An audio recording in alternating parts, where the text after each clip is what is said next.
All right, so finishing up the QA1 4-link coilover rear conversion in the 65 Plymouth, I came to realize that my Hellwig Swaybar that I had in the back with the leaf spring suspension wasn't compatible with the coilover set. So I reached out to QA1. QA1 actually sent me their updated Swaybar that is compatible with their 4-link, and got them lined up here, both on the ground. I'll show you the subtle differences between the two of them.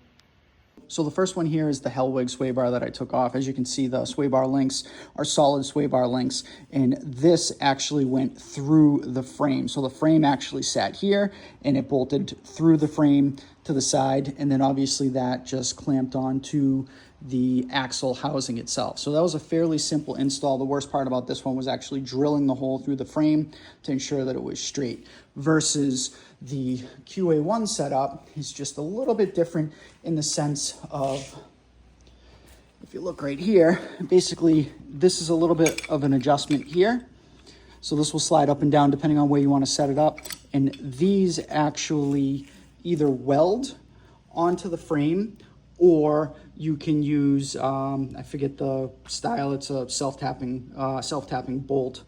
But essentially the frame is going to sit here. So this will be alongside the outside of the frame rail. This will be up against the bottom of the frame rail. The frame rail will be sitting here. So either A, we're going to weld it.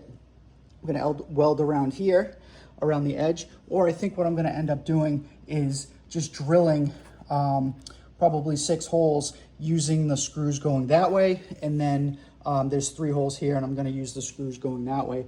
But your heim joint is actually a little bit of adjustment there. And then obviously this is what goes over the axle. So subtle differences, nothing major, but the Hellwig Swaybar actually right about here was hitting the bracket for the 4-link. So that's why it's not compatible. And you can see the difference because the Hellwig comes out at a little bit of a curve here versus the QA1, which is more of a straight line right here, and gives the clearance on this side necessary, whereas it would hit over here on the other one. So we're doing the 4-link swap on a 65, and you have an existing Swaybar, you might want to look into QA1's Swaybar. And yeah, that's all I got for you today. We're going to have to get some of the correct bolts to get it bolted up in place, and then once we do, I'll do a follow-up video of how easy the install is and what it looks like when it's done. So stay tuned.